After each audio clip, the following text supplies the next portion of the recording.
Yes, sir. We live, man. Real Talk Sports with Travis Lamar, episode one. Appreciate y'all tuning in.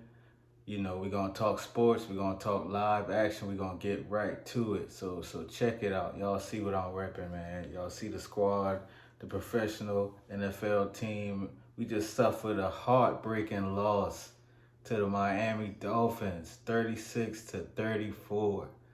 In typical Chargers fashion, man, we let the game slip right through our fingers at the end. I'm telling you right now, being a Chargers fan for shoot almost over 2 decades now, like nobody breaks your heart like the Chargers. I'll tell you that right now. Like we are a team that over the last 20 years, it's just you just get right there, you get so close, and then you don't finish, man. 36-34. Pass defense was horrendous. Tua threw for over 450 yards. Over 450. I mean, bro went crazy, man. Tyreek Hill had 211 receiving yards, 2 touchdowns, 11 catches. Now, Tyreek is on record saying that, he wants to go over 2,000 yards as a receiver. And against our defense, if he play our defense every game, he going to get it. Because, I mean, it's crazy. Like, everybody knows Tyreek Hill is the fastest dude in the league. Everybody know that. And I'm watching all the press game, the post game talk from the Chargers. Everybody saying the same thing, like, oh, Tyreek's so fast, and those guys so explosive. Jalen Waddle, they just so fast. Like, bro, we know. Everybody know. We know they fast. So why are you in man-to-man coverage? You feel me? Like, Tyreek is torching our secondary. Why are you still in man-to-man coverage? Bracket him. Put a safety over the top. Make them run the ball. Make Miami run the ball, bro. Don't keep letting Tyreek go one-on-one. These crossing routes. Brandon Staley talk about, oh, we got an over-under concept. No, you need to have a bracket concept. Tua is deadly accurate. Like, that's the part I don't get. Like, we know what make these dudes so great. Tua is an accuracy, precision quarterback. You got somebody underneath, you got somebody over. Guess what Tua gonna do? Hit right in between that. And that's what he kept doing. And we didn't adjust. Like, it's frustrating because, our coach Brandon Staley is known as a defensive coordinator. That's how he got the job. He's, supposed to be so great on defense. And it doesn't show. It doesn't show. There was no pass rush. Zero. Those two defensive ends we got, how you don't got no pass rush, man? Like, that's crazy. And the Dolphins was missing their star left tackle. He wasn't even playing. Nobody touched Tua. Tua in the pocket chilling. Come on, man, that's ridiculous. That's not gonna work. And it's only week one, so I'm trying not to lose my mind already, bro. But come on, man. Like, you can't lose a game like this, especially when we just saw the Chiefs lose to the Lions. Like, we need to take advantage of that loss. Instead, we sitting 0-1 as well. In a game that we definitely should have won. Offense scored 34 points. I've been a Chargers fan for a long time. We have not run the ball like that probably since LaDainian Tomlinson. Like, real talk. We had over 230 rushing yards. That's not normal for the Los Angeles Chargers. I'm telling you, like, our offensive line was punishing. Our offensive line was punishing, bro, and that was so beautiful to see. Like, I don't know if it's Kellen Moore. Oh, our offensive line is completely healthy, which hasn't been the case in 5 to 8 years. Like, them boys was run blocking, and the Dolphins has a pretty good defensive line, so that was very encouraging to see. We got to win that game. We got to win that game. Even after all of that, bro, we had the ball with a chance to drive it at the end. And Justin Herbert and the offense didn't get it done. And I'm going to say this too. Justin Herbert is a phenomenal skill set quarterback. He has the arm. Everybody knows it. He can move in the pocket. He can run a little bit. Everybody knows how skilled Justin Herbert is. But I'm telling you, Bro, you have not really shown that intangible grit yet, man. I haven't seen it. You know, that last drive under 2 minutes left, we can go and kick a field goal and win the game, and you get a intentional grounding. Like, bro, what? Not only do you lose 10 yards, not only do you lose a down, but that's a 10-second runoff as well. That's the worst thing you can do, bro. You cannot do that. And that's what he did. And then after that, he gets sacked. What? That's how we finished the game? Nah, bro. That's not good enough. And all off season, again, I watched all the pressers. I got the Chargers app. I watched it all. I watched it. I hear everything y'all said every second. Oh, he's a better leader now. He's finally becoming a leader. Hey, man, this where you lead at. This where it happens. Like, I'm tired of the talking, bro. Because the quarterback that I'm used to, 1-7, full of Rivers, nah, bro. He know the blitz coming, and he gonna get us in something to beat that blitz. Like, we playing against Vic Fangio, and they hadn't blitzed all game. Not a lot. So I get it. But you got to know who you dealing with, man. You got to read that defense and, hey, man, they coming after me. Hey, check, slant, bubble, screen. Come on, man, let's get out because we got to score. That intangible leadership from Justin Herbert is lacking. I'm going to say it. It's lacking, bro, and it's time for you to step up. $250 million contract? Yeah, bro. Your fourth year? Yeah, bro. It's time to step up. Los Angeles Chargers, y'all see who I am. This is who I am. But we gotta be better than that. We gotta win that game. And I'm not even gonna talk about the game last year against Miami because it don't matter. We had to win that game, and so hopefully, next week we got Tennessee. We can get that dub, get on the right side, and keep that thing moving, man. Real Talk Sports with Travis Lamar. Appreciate y'all tuning in. The NFL was lit, man. The NFL Week 1 was lit. It was lit. That Sunday night game, boy. Ooh-wee. The Dallas Cowboys just beat the Giants 40-0. 40-0. Let me tell you, man, that defense, oh Lord. And Cowboys fans, y'all know how Dallas Cowboy fans go, man. Y'all know how they go. To let Dallas do that on national TV with the whole world watching, man, we ain't gonna hear the end of that. But listen, I'm a defensive guy, bro. I firmly believe that defense wins championships. And that defense that Dallas got, oh, let me tell you, Michael Parsons, that dude is unbelievable. Michael Parsons is unbelievable. He is fast. He is powerful. He's a dog. He a dog, bro. Ain't no other word to describe him. And now you got Stephon Gilmore. Stephon Gilmore had a big impact last night. He played a great game. Trayvon Diggs now, that cornerback tandem. Man, I hate to admit it, bro, but that Dallas defense has everything that you need to really get to that championship, bro. Like, for real. That defense, bro, I can't get over that defense. And the offense, they did what they had to do. I don't think they had any turnovers, if I'm not mistaken. Dak played a clean game. Now, granted, they didn't have to do much. They scored off a blocked field goal. They scored a touchdown, and then Saquon caught it in the flats. Trayvon Diggs forced a fumble. They scored that. So they got 2 touchdowns off defense special teams. So the offense just kind of had to cruise. Tony Pollard is a great back. Again, hate to admit it. Hate to admit it because just that fan base so obnoxious, man. Like, y'all know Cowboys fans. Y'all already know how they go. Like, they over the top. And today they have every right to be, though, because they really stuck it to the Giants. I thought the game was going to be a lot more competitive. Daniel Jones just signed a big contract, and he just looked out of sorts, man. Like, all offseason, everybody talking about the Giants and that coach, Brian Dable, and just how, confident they were in the Giants, and they didn't show me nothing at all. They couldn't do anything offensively. They couldn't stop the pass rush at all. I think Dallas had 7 sacks, man. How you gonna win? How you gonna win if you ain't right within? You know what I'm saying? Like, that's not gonna get it done. So good win by the Cowboys. It was some good games week one. The 49ers won pretty handily against the Steelers. I thought that was going to be a closer game. The Eagles won a close one against the Patriots.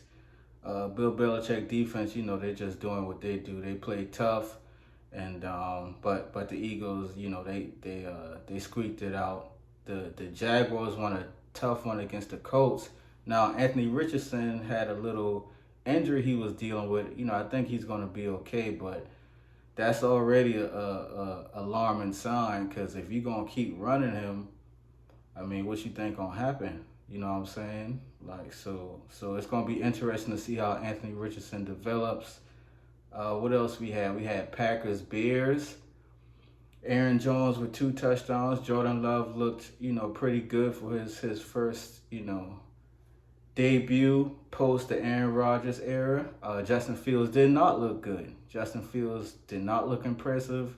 DJ Moore did not have a lot of targets. So we'll see if that offense gets going. But as of now, they kind of stalled out. Houston was playing the Ravens pretty tough to start. D'Amico Ryan's the head coach, first year head coach. And, that game was pretty tight at the beginning. But Baltimore, Zay Flowers had a pretty good debut. So a lot of good things in the NFL week one. At the time of me, shooting this, we still got Buffalo and the Jets coming up Monday night. We'll see how that game goes to end week one. But NFL was solid, man. It's just good to be back. Good to be back in the number one more time. You know what I'm saying, with NFL football, man. Like, it's fun. Been a sports fan my whole life, and I'm proud to be covering it now. Sports media, sports podcast. Want to give a shout out to Coco Gauff, 19-year-old Coco. She just won her first major title at the U.S. Open. She won in 3 sets. I missed the first set because the Notre Dame game was in a weather delay. But Coco was impressive, man. She was locked in. She was focused. Like I said, she got her first major title at 19 years old. And it's exciting, man. I can't wait to see what happens, with her and the rest of her career, because she's a phenomenal talent. And the sky's the limit, man. So shout out Coco for sure. Yeah. Like I referenced Notre Dame. I'm a Notre Dame guy as well, since I've been about 4 or 5 years old. So I've been tied to Notre Dame longer than any other team by far. And we got a nice quarterback, man. Sam Hartman transferred from Wake Forest, and he is really solid QB1 for the Fighting Irish. As of now, we are 3-0. We won a tough game against NC State. Started off a little rocky. Like I said, there was a weather delay because of, lightning in the Raleigh area. And that's kind of been the case, with all these storms that's going on the East Coast. So the weather delay was about 1 hour and 45 minutes. First play out of the weather delay, Estime runs it up the middle for an 80-yard touchdown, man. We got a bruiser at running back too. Estime, 5'11", 227. Like he's a hammer. So like, with a real solid QB1, like I said, Hartman, he's thrown for over 700 yards so far. He's poised. He got pocket presence, and our defense really played well against NC State. So we got a couple tough opponents coming up. We got Ohio State pretty soon. So we're gonna see if this can be a college football playoff run for Notre Dame and the Fighting Irish. I really hope so, kinda, because I mean, shoot, in this modern era, Notre Dame, man, we'll get to the playoffs and then get exposed by an SEC team or a big ACC team, and hopefully, with Coach Marcus Freeman, he's instilling that culture to get us ready to play those big games. But go Irish, man. Fighting Irish, y'all looking good. Keep it up. And we're going to close out college football segment with, of course, Coach Prime, man, in Colorado, starting off 2-0.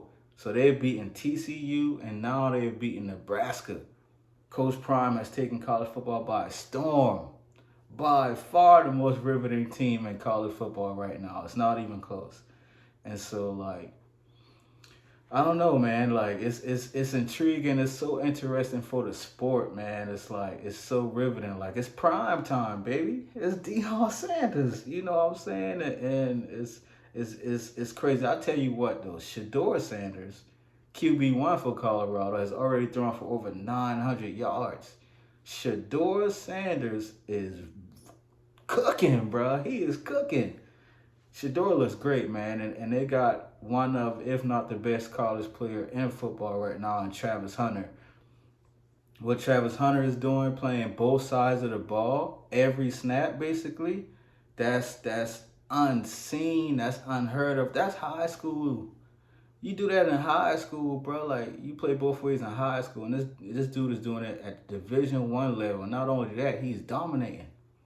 He's dominating on both sides of the ball. And Colorado, bro, like their skill players, especially at the receivers, Travis Hunter, you got Weaver, and you got Horn Jr. Those three receivers are nasty, bro. Run after the catch, great route running, explosive.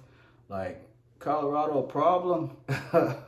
They got Colorado State coming up. ESPN College Game Day is gonna be there Saturday. I think that's a 10 p.m. Eastern kickoff, so the late game. And after that, then they got Oregon and Southern Cal. So we really about to see what time it is. That Shador Sanders versus Caleb Williams. That's like a Heisman battle that's just poised to be so electrifying. I cannot wait for that game. But even before that game, they got Oregon against Bo Nix. And so, you know, another strong QB1 in college Division 1 football. So it's going to be interesting, man. But Colorado is on the map. The whole world is watching Colorado football. That's crazy, bro. That's crazy. Last year they were 1-11. They're already 2-0. And that's Coach Prime. Prime time. My favorite defensive back of all time. Arguably one of the greatest athletes to ever live, bro. It's exciting. It's exciting, man. Sports so exciting right now. That's why I'm so excited to move into this space.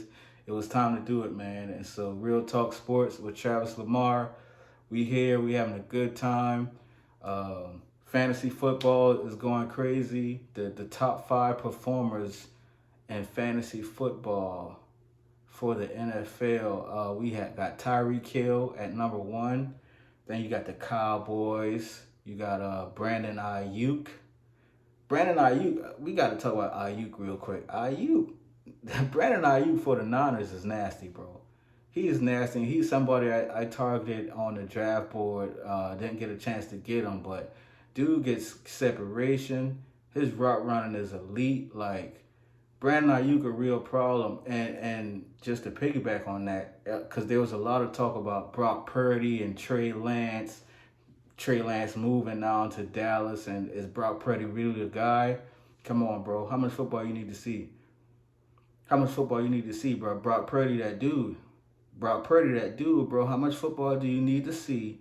Brock Purdy is QB1 for the Niners, bro. Like, he throws a great ball. That offense is phenomenal, so it's not like he got to do so much. You got McCaffrey in the backfield. You know what I'm saying? You got Debo who can do everything. Like, Brock Purdy don't have to throw for 400 yards. He just got to play smart, clean football. And that's what he does. He does that really well. So the Niners going to be a problem, man. In the NFC, you got the Niners, you got the Cowboys, you got the Eagles. Like those 3 teams really gonna battle it out for NFC supremacy. And then in the AFC, who knows? The Chiefs already 0-1. My Chargers just dropped one. Like, come on, bro. We're going to see what Josh Allen do. Cincinnati. Ooh. So in fantasy, I got 2 teams in fantasy. I stacked Joe Burrow and Jamar Chase. So you know I lost week 1 with that team because Joe Burrow had 82 passing yards. This man is the highest paid player in the NFL. He makes $52 million annually, or is it 55? It could be 55 mil, but he's the highest paid player in the NFL, Joe Burrow. And that man just threw for 82 yards against the Cleveland Browns. Jamal Chase had like 39 receiving yards. Like, I'm not going to win that game in fantasy, bro. No way. I got destroyed. I lost by like 50 because the Browns put it on them, bro. Like, Deshaun Watson and the Browns, that defense. So Jim Schwartz is the new D coordinator over there. That defense came to play. Let me tell you, man, that defense came to play. And Joe Burrow did not look great. You know, he's coming off the calf injury, so he missed pretty much all the training camp. But Jesus Christ, under the seats. Come on, bro. That's despicable, man. Like, y'all got to get it together. Cause I need this fantasy chip, bro. Like, I ain't won one in 2 years, even though I got 7 championships in fantasy, just to throw that out there. But I ain't won one in a couple years, and I'm itching to get back, you know, on a championship winning side. And Joe Burrow, I need you to clean that up, brother. I need you to clean that up. But yeah, man, this is Real Talk Sports with Travis Lamar. This is episode 1. I appreciate y'all tuning in. We're going to have a good time this year. I'm going to keep getting better and better. That's just who I am, bro. I'm going to grow and get better and get cleaner and more efficient. But before we get out here, I also want to talk about Team USA losing in the FIBA World Cup and not even medaling, bro. Like, that thing hurt. That thing hurt, man, because I'm a big Team USA guy in any sport. I just like when you bring the best of the best on one team. Like, I'm that kind of dude, like, you know, you play 2K, my nephew will tell you, like, I don't want to play nothing else except black top. I want to play black top. I don't want to play, you know, nothing else. 5-on-5 black top. You get your best 5. I'm going to get my best 5. I just like when the best compete. So when you watching Team USA in the World Cup or in the Olympics, in any sport, it's the best of the best. And we don't send our best to the World Cup. Let me say that. Let me just go ahead and put that disclaimer out there. But it's not an excuse. Because, you know, I don't want to sound no type of way, bro, but it's us. Like, we should be winning. Like, first of all, we playing in a 3rd place game to win, you know, bronze. And we let Dylan Brooks, Dylan Brooks, bro, the NBA's favorite villain, who they love to hate, Dylan Brooks dropped 39 points on us. Boy, what? What is that? Dylan Brooks, 39? Come on, bro, that's jokey, dog. That's real jokey. Like, Team USA, you gotta be embarrassed, bro. And we gotta start sending our best, bro. Like, stop sending this B, C team, bro. Like, come on, man. So we got the Olympics in 2 years, I believe. And we qualified for the Olympics. Bron, if you still in the league, KD, Steph, I need to see y'all boys, bro. Book, I need to see y'all. Tatum, I need to see all y'all, bro. Like, for real. Like, let's get this goal, man. Do it for the home team one time, for the one time. Real Talk Sports with Travis Lamar. You know, appreciate y'all tapping in, man. Let me hear from you. You know, let me know what y'all want to hear, how y'all want to see the show rock. My platform is your platform, you feel me? And so we just here to have a good time. I'll be tapping in, you know, probably weekly, and we'll see what happens, but it's been fun. Episode 1 is in the books. Real Talk Sports with Travis Lamar. Appreciate you.